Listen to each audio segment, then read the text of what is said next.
So thank you for joining us today. It's now my pleasure to introduce our speaker, Marian Magby, R&D Purification Manager for MENA Pharm Pharmaceuticals. Hello everyone, thank you for the introduction. I will be speaking today about the monoclonal antibody purification, a two-step approach using Novia A Prime Media. So this is the outline of my presentation. I will be speaking today about who we are as MENA Pharm, the monoclonal antibodies in MENA Pharm, the MAP purification process. I will present some process flowcharts. I will give a method overview and present some chromatograms. And I will finally provide an analysis overview with a summary at the end.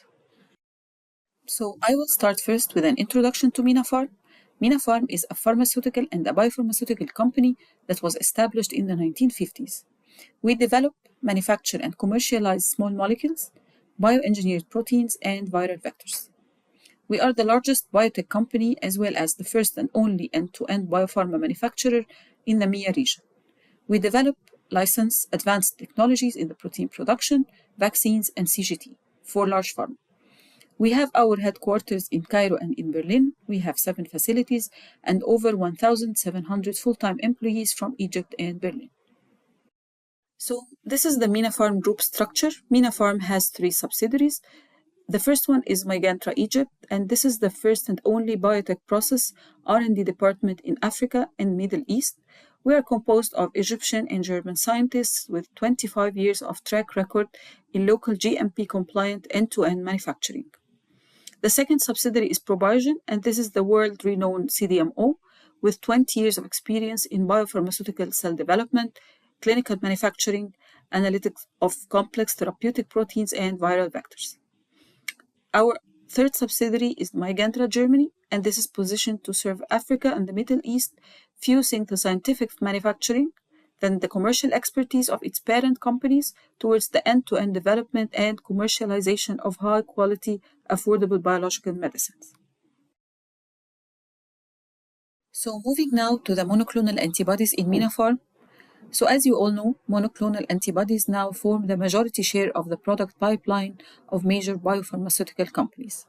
In 2014, MENA Pharm started to work with monoclonal antibodies, and our aim was to develop the upstream and the downstream processes of different monoclonal antibodies.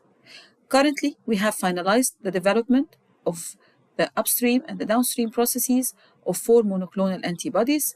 We reached the 10-liter scale in the upstream, and we worked with the 400-milliliter scale columns in the DSP. 2 of these developed monoclonal antibodies were now transferred to the manufacture scale to 1,000-liter bioreactors. And still we have some other monoclonal antibody projects in our pipeline. So focusing now on the purification process of monoclonals, in our downstream development, we worked on different pathways that are alternative to the generic one, with the aim of reducing the process costs. So we reached at the end 2 alternative pathways that gave us at the end a final comparable quality. The first one is the protein E pathway, which includes 2 chromatography steps, and the second one is the cation exchange pathway, which includes 3 chromatography steps. The protein E pathway was selected as it provides more benefits over the cation exchange pathway. First, it gives an overall process simplification, being a 2-steps pathway versus the 3-steps pathway in the cation exchange. It gives a higher yield and comparable purity. It reduces significantly the process time, and it reduces the consumption of the buffers and consumables, and at the end, cost reduction.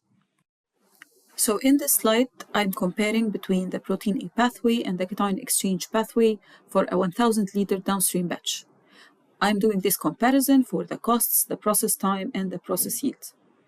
So you can find for the overall cost of the downstream process, for the protein E pathway, it costs around 25,000 euros versus 35,000 euros for the cation exchange pathway.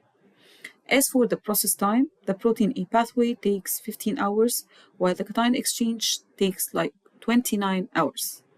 And for the process yield also, you can find that the protein E pathway has an overall yield of 70% versus 49% yield in the cation exchange pathway. And this concludes that the protein A has benefits for costs, process times, and yields over the cation exchange pathway. Getting deeper with the protein A pathway, So after protein A step, we tested several resins for the polishing step. We explored different hydrophobic interaction chromatography resins and also mixed mode resins, with the aim of reaching 2 chromatography steps pathway. So our selected resin for the polishing step is the Novia A Prime for A media, and this is a resin from Biorad Laboratories. It's a hydrophobic anion exchange mixed mode chromatography media. It's built on 50 micrometer hydrophilic macroporous highly cross-linked polymeric base matrix. We have also screened several conditions of the Novia A Prime to achieve the highest yield with the highest purity. And at the end, we reached our goal with the Novia A Prime in a flow-through mode. The figure here illustrates the functional groups of the Novia A Prime 4A resin. The positively charged quaternary amine group enables the electrostatic interactions, while the hydrophobic moiety provides hydrophobic interactions. I'm now presenting a process flowchart of 2 of our monoclonal antibody projects. These are MAB1 and MAB2. So they share the same process. We start with protein A step, followed by virus inactivation, then a polishing step using Novia A Prime 4A resin in a flow-through mode. We do then virus filtration, followed by final formulation. The overall yield of the process for both monoclonals is approximately 70%. So this is a method overview of the Novia A Prime step for MAB1 and MAB2. We use phosphate buffer with a pH range from 6 to 8. The residence time used is 5 to 7 minutes, and the type of elution is negative binding, so it's in a flow-through mode. And the maximum load for MAB1 is 50 to 60 gram per liter resin, while for MAB2 is 50 to 70 gram per liter resin. So here now I'm presenting the chromatograms, and this is the chromatogram for the Novia A Prime step for MAB1. And as you see here, we are loading here the sample. So here's the sample load, and we get a small flow-through peak that we do not collect here, and then we collect here the flow-through 2 and the wash fraction, which is the main protein fraction. Similarly here, you can find the chromatogram of the Novia A Prime step for the MAB2. So we load also the sample here. We find the flow-through peak, the small one that we do not collect, and then we collect the flow-through 2 plus wash, which is the main protein fraction. So now I will go through the analysis overview for the MAB1 and MAB2 projects. I will start with the content by affinity HPLC. So as you see, for MAB1, protein A step, we have a dynamic binding capacity of 50 to 60 gram per liter resin, and we have a yield of above or equal 85%, while for Novia A Prime, we have a maximum load of 50 to 60 gram per liter resin and a yield of above or equal 75%. Moving to MAB2, so you can find also the dynamic binding capacity for protein A step is 50 to 60 gram per liter, and the yield goes to above or equal 85%, while the Novia A Prime has a maximum load of 50 to 70 gram per liter resin and a yield of above or equal 75% as well.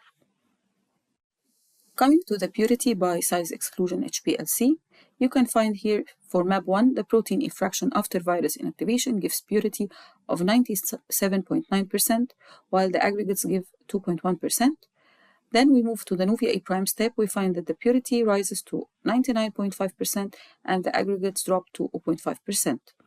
And the final bulk purity comes to 99.4% and the aggregates of 0.6%. Regarding the purity specs of for MAB1, it's above or equal 99%, and this concludes that our final bulk lies within specs. Coming to MAB2, you can also find the protein A fraction after virus inactivation, giving a purity of 97.8% and the aggregates of 2.1%. Moving to the Novia A Prime, you can find the purity comes to 98.2% and the aggregates of 1.8%. Final bulk purity is 97.6% and the aggregates of 22.3%. You can also find the specs for MAB2 purity is above or equal 96%, which also concludes that for MAB2 we lie within specs. So these are some of the SEC profiles for MAB1 and MAB2. As you see here, this is the MAB1 final bulk profile, and this is our reference product for MAB1.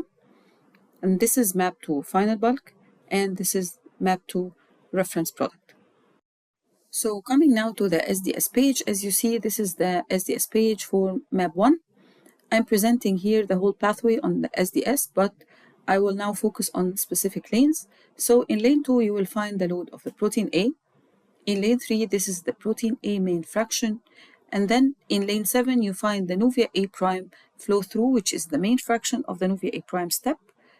In lane 9, you will find the final bulk, which is the formulated material. And finally, in lane 10, this is the reference product. As you can see, the purity profile of both the Novia A prime main fraction and the final bulk, they show a similar profile to that of the reference product.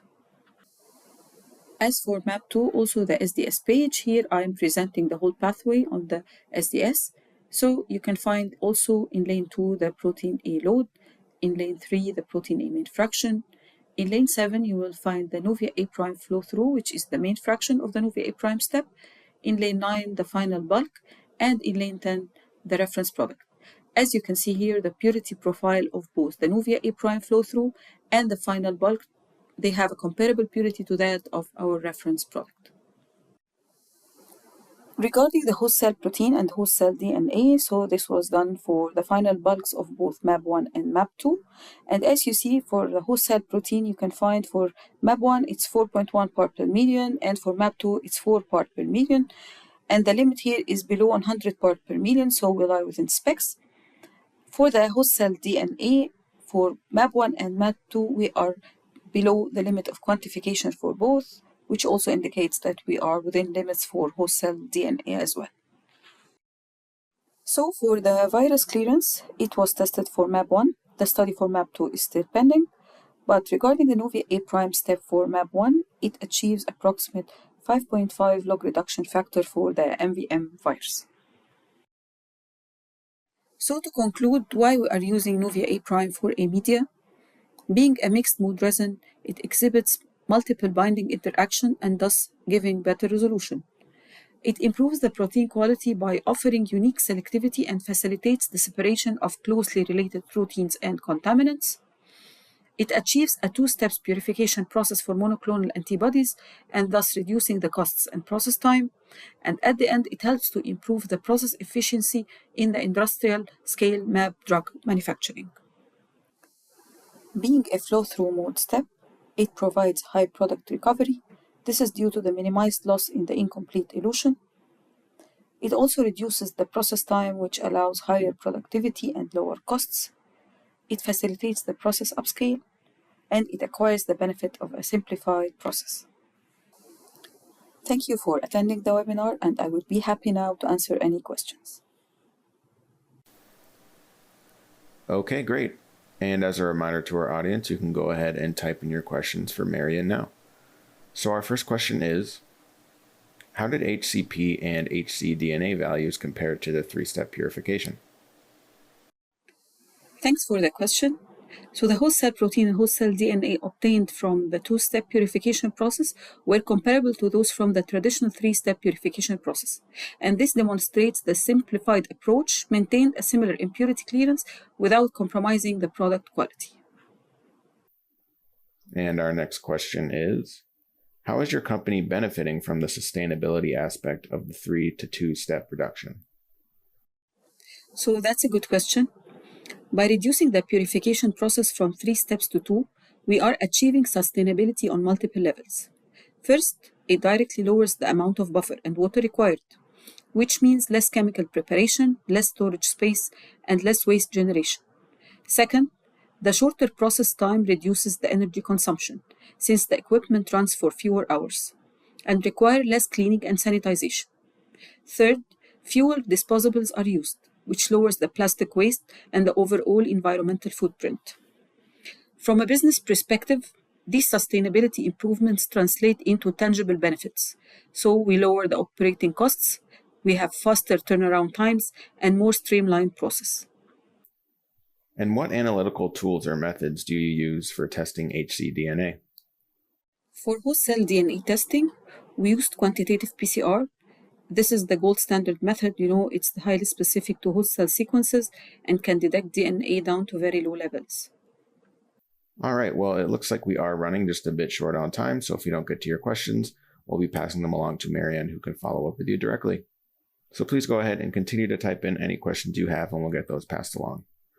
The last question for the webcast is, why was flow-through mode selected for the second purification step?